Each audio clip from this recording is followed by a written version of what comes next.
All right, hello out there in YouTube land. This is Ruby's Classic Cooking and welcome to today's episode. Today, I'm going to be having a little bit of fun choosing, okay? So, my husband and I, you see I have a pound of hamburger sitting here on the counter. This is 454 grams or just about exactly 1 pound of hamburger, around 500 grams of hamburger sitting here. I happen to have ground that one myself, but this is like extra lean hamburger or ground chuck, whatever you'd like to call it. I'm going to turn it into tonight's supper, and Jim and I have some favorites about what we like to have for supper. So I'm going to do a little draw, see who the winner is tonight. I have spaghetti sauce. I have tacos, which would be beef tacos. I have meatloaf. I have Spoo, which if I draw this one, I'll tell you all about it later. It's basically macaroni and cheese with tomato sauce, which is called everything from chop suey to whatever. Anyway, it has a lot of different names, but basically it's a very fun casserole to make. Very easy. BDC hamburgers, that would mean bacon double cheeseburgers. So that's another choice for the hamburger. And also slumgullion, which is hamburger and boiled potatoes and peas, all done up in a frying pan. So I'm going to fold these up, and if any of you would like to see any of these recipes done, just mention it in the comments below if you'd like to see me prepare one of these other recipes if I'm not preparing the one tonight that you are would like to see. So anyway, I'm going to put spaghetti in there tonight because we had spaghetti last time we did this draw. So I'm going to just mix these around in here, and the lucky winner is tacos, which I don't feel like having tonight. So I'm going to draw something else. Slumgullion. You know what? The one I actually wanted to make is, of course, the very last one in the bucket. I'm cheating. No, wait a minute now. Where'd Spoo go? Yes, I think I want to make Spoo tonight. Okay, I'll be back and I'll show you exactly how to make Spoo. So just hang on to your notepads. I'm just going to pause this and bring all the ingredients in to make Spoo, and I'll be showing you how that works, okay?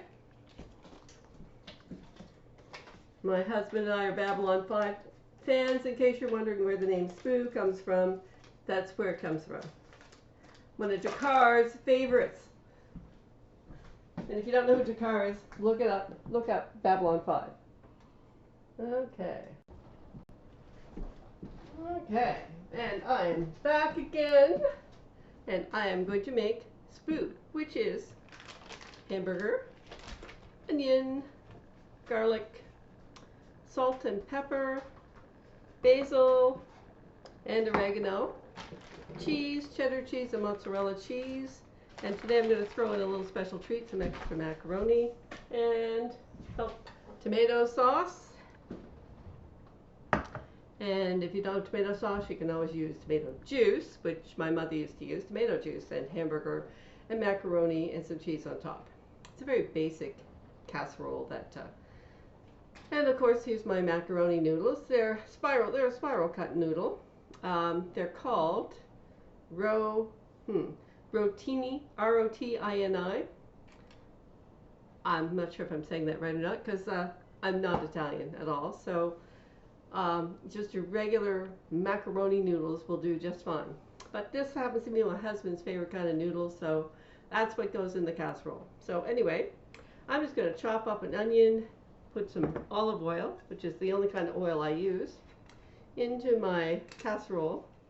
My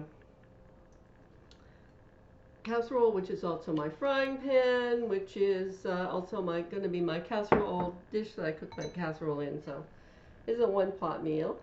A Corningware casserole dish from way back in the day, and this was a thrift store find at, I think it was $5. This one is particularly deep. It holds about 10 cups, so this is a really good size to make a nice big casserole for a family or for, you know, for 2 people for more than 1 meal. So anyway, there you go. So I'm just going to chop up my onion. I'm going to saute my onion until it is sweated. Remember I talked about sweating your onions? That is cooking them until they're kind of clear, see-through, but not browned. You don't want to brown them, you just want them to become translucent, as opposed to right now when they're opaque. So anyway, you can just cut these up any old way, and I'm just using a small curved paring knife, and I think this is this particular one's a Paterno, and I think I paid $2 for it at the checkout at my local hardware store a few years back. So they may not be $2 anymore with inflation and everything going on, but it's a good little paring knife. It does the job. You don't have to have specific knives for a specific job or whatever. Just as long as you have sharp ones. That's what's important, to have sharp knives. Not necessarily, you know, the particular knife for the particular job. It's nice if you're a chef or you're somebody who's got tons of money to spend on their knives. That's great. But if you're not, you know, you just do that. Do what you got. You do it with what you got. And believe me, housewives cooked for their families all through World War II and even before World War II with no fancy gadgets in their kitchen. I mean, an egg beater, a handheld egg beater was a real fancy piece of gear for someone in the 1930s and 40s. My grandmother was married in 1910, and let me tell you, I think my grandfather hand carved the wooden spoons that she used in her kitchen. So, you know, now you can't get more basic than carving a wooden spoon out of some kindling. And there's some garlic I'm just going to throw in there with that. Not too much, about a half a teaspoon I would say. And that's a measuring teaspoon, not a teaspoon out of your drawer. Anyway, okay, I'm just going to sweat these, and then I'll come back and I'll put the hamburger in on top of this and brown the hamburger off. Then I'm going to pour that into something, and then I'm going to start my macaroni cooking. Then I'll add it all together with the tomato sauce and the cheese, and it'll go in the oven for a half an hour at 325, and then it'll be ready to eat. The cheese on top will be nice and bubbly and hot. Everything in it will be cooked when it goes in the oven. You're just letting the flavors blend together, and that's basically what they used to call a humble casserole. One pot meal, one pot wonder, and you can serve bread with that, or eat it just as is, or whatever you like to have with it. Some salad on the side, whatever you like to have. So, you know, anyway, smaller portions for little people, bigger portions for big people, whatever, you know. Anyway, okay, so here I go, and I'll come back to you when I'm finished doing it.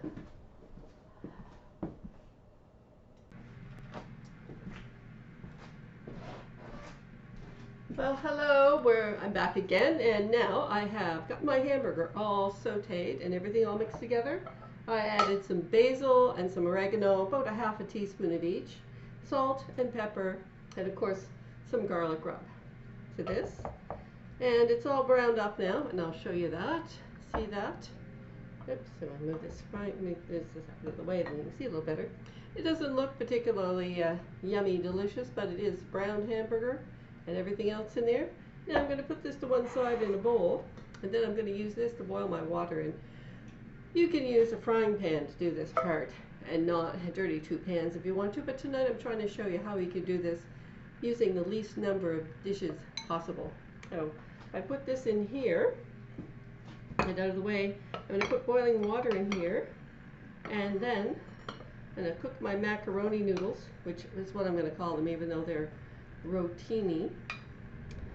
You can use any kind of macaroni noodles you like. You can use alphabet ones if you like, if your kids like alphabet ones, or whatever ones you want to use. But for the best bang for your buck, watch the box, because some of them have 500 grams in a box like this, and some of them will have more. And your plain or ordinary macaroni noodles, elbow macaroni noodles, will have more than shell macaroni or your fancy alphabet letter ones, which doesn't seem fair since it's exactly the same stuff. They just squeeze it through a different mold at the factory. marketing again. It's another one of those marketing things. You want the kids to eat it, so you have to make it attractive for the children, blah, blah, blah. Anyway, this is a mixture of medium cheddar cheese and mozzarella cheese that I have grated into this bowl. And I took about a lump about that long off of a chunk, piece probably about that big. Probably, if you want to weigh it, probably 125 grams or so of cheese, of each kind of cheese. And I have a special treat to add tonight. This is a mixture of, I bought one of those advent calendars at Christmas time, and it had 24 blocks of cheese that were about 27 grams, which is about an ounce. So I figured, you know what? We can eat it all, and instead of letting it go bad, I grated it all and put it in the freezer. So I'm going to add some of this to it, and this is all grated. This is all cheddar cheeses, various cheddar cheeses from various artisan places in Quebec, part of Canada, and that's what the artisan cheese. They're all hard cheddar cheeses. So I'm just going to add a little bit of this in here for a little extra flavor, and that should make a nice, smooth, melty consistency to that. Yes, indeed. So now I'm going to, I also have my tomato sauce here ready to dump in on top of my things. So I'm just going to get my water. Is it boiling yet? It's getting there. Now you'll notice I'm using a certain vocabulary when I talk about things like browning your, not browning your onions, but sweating them. These are terms you really need to know to be able to read a cookbook, to be able to read a recipe in a cookbook. Because, like anything else, there's a vocabulary that goes along with cooking and baking. It's not a difficult vocabulary. It's not an extensive vocabulary. But if you understand what cream, butter, and sugar together means, then you won't end up adding milk to it. I mean, you won't go put some cream in your milk and sugar and go, your butter and sugar, and go, why did my cake turn out so awful? Well, because you didn't know what cream meant.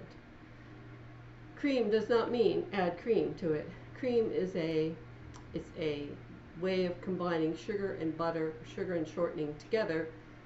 It's a chemical mixture. It's a mixture that creates a new chemical balance.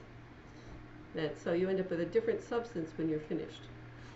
Cooking and baking are a mixture of just combining foods together, but there's also a certain element of chemistry involved. That's why it's important to add ingredients in a certain order when you're baking, especially when you're baking. Not so much when you're cooking something like this, but it's important to do that because of the chemical reactions. Heat causes a chemical reaction in your food, like cooking meat. That's a chemical reaction because you have added heat to it, and you have changed the composition of your meat. And you have added other things which have changed the composition. When I cook these onions and add heat to them, I changed the taste of them, and I changed the texture of them, and I changed what they look like.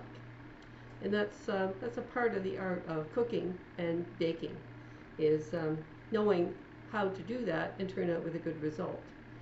So, it's not just chemistry in the chemistry lab. There's chemistry going on in the kitchen too. So it's a science lab in a certain sense. But women don't think of it that way because they were never raised to think of it as being a science lab. It's just you do it the way Grandma did it because that turned out. It's doing it empirically, not knowing what the heck you're doing or why you're doing it that way. You do it that way because it works. But you can also understand what the heck you're doing and why it's important. You can't just take everything and blob it in a bowl and give it a couple of stirs and expect a beautiful cake to come out or to expect beautiful bread. It takes technique, and it takes doing things in a certain order, and there's a learning curve to it. But it's not a difficult learning curve. I mean, good grief. My grandmother had a wood stove in her kitchen, and she never had hot running water in her house in her life. She had cold running water from the spring with this god-awful pump in the in her shed. My God, how my grandmother lived. It's just crazy. Here's my water boiling for my macaroni. Throw that in there.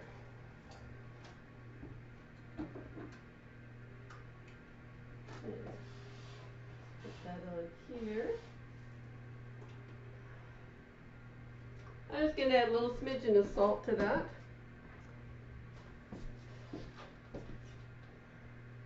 A little bit of salt in my water to flavor my water. Now that salt is supposed to stay in your water and not soak into your macaroni. So anyway, I'm just calling this macaroni, although it's called something else on the package. Like I said, I'm not Italian. And when my mother made this, she used elbow macaroni, and we ate it, and it was good. So anyway, let me just add this into the water. About 10-12 minutes I cook this in the boiling water, and then I'm going to drain it. I want to see my drainer. Here's my strainer. You can't get much more old school than your basic yellow Tupperware strainer, which I've had in my kitchen for 25, 30 years probably or more, and you know what? It works. If you keep it away from burners on your stove, Tupperware lasts forever. So you can go to a thrift store and find one of those. That's the large one. There's also a smaller size. The big one I find is much more useful for a lot of different things. So anyway, I'm just going to put these macaroni noodles on. I'm going to pause this again because you don't want to sit around and wait for 12 minutes till the next thing happens when, you know, when I'm going to have the macaroni noodles finished. Anyway, okay. I'll be back again.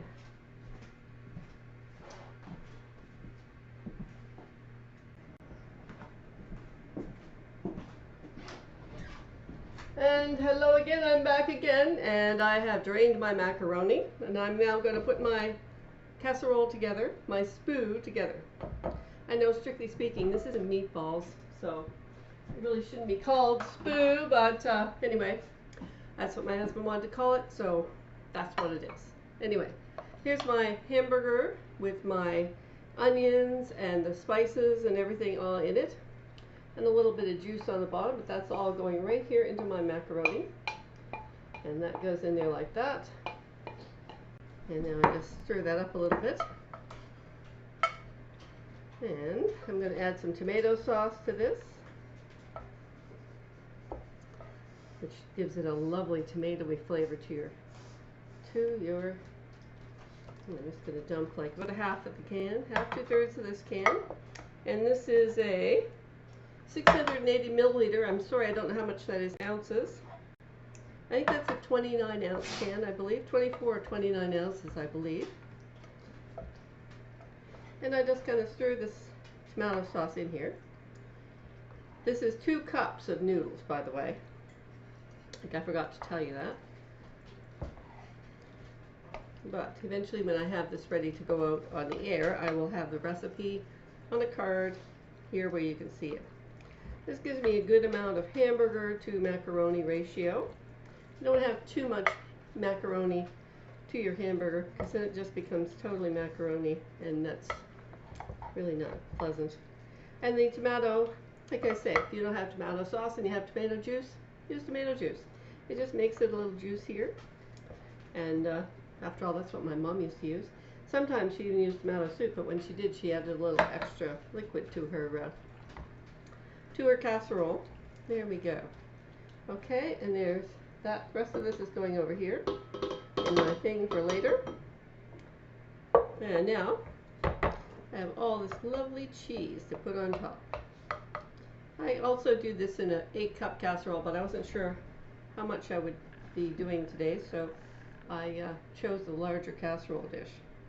I'm just going to sprinkle a generous amount of this grated cheese. By the way, I grate my own cheese. If you buy pre-grated cheese, it's a premium price. It takes you a few minutes with a grater to grate your own cheese. And I've heard that they add stuff to the cheese to keep it from clumping. Well, if you grate your own cheese and then use it, well, you know what? It doesn't have a chance to clump. If you're making something in advance and you've got a lot of cheese, you can grate it and put it in a zipper bag, plastic bag, and put it in your freezer, and it will keep just fine for a couple of months. There we go, and there's my casserole all ready to go into the oven, where I'm going to leave it there for 325 degrees Fahrenheit, which I think I said yesterday that was 163 degrees Celsius, a half an hour, and that will all be bubbly, good, nice, melted. The flavors will have blended together. and we'll have a lovely casserole. That'll probably be 4 servings for my husband and I, if not 6, because it's quite a deep casserole.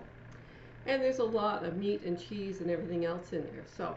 So I'm going to leave you again, and I'll be back in half an hour when I'm bringing this out of the oven and show you what it looks like when I'm serving it up. I hope you try this recipe, and I hope you comment below, and if you like it, be sure and press the like button, and be sure and subscribe if you'd like to subscribe to my channel. So that's Ruby's Classic Cooking. So, you know, hey, I hope you enjoyed today's recipe, and I'll be back, like I said, in a half an hour to show you the finished product. All right, bye for now.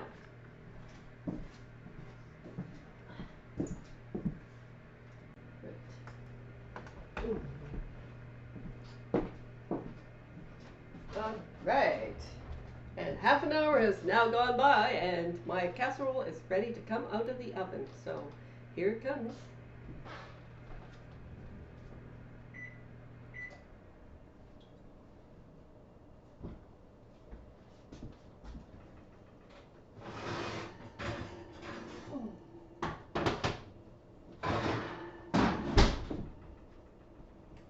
And here is my Spoo. Hot, bubbly, and delicious, and covered in cheese. All melted and beautiful. Lovely to eat. And if you want to have a nice salad with that, or some greens, or bread, or whatever, hey, it's great. Or you can just eat it just the way it is, without anything added to it at all. I'm just going to cut this into 4 servings, because it gives me a guideline for how much I'm going to dish up on my plate. So anyway, here we go. See how this turned out this time? It looks really, see the nice crusty edges on it? Yummy cheese. There we go.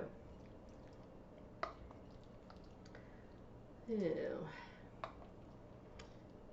there we are. A lovely plate of dinner. Enough for dinner tomorrow night. So for tomorrow night, I think I might make some gingerbread. Make gingerbread and whipped cream for dinner tomorrow night, for dessert tomorrow night. So I hope you enjoy this video. I hope you're going to click like and subscribe to my channel, and come back and see what I'm cooking tomorrow, which I think is going to be gingerbread and whipped cream tomorrow. So anyway, I hope you enjoyed this. I hope you try it and enjoy eating it. Even if it isn't meatballs, it's just plain hamburger. Okay. Have a great day. We'll see you later.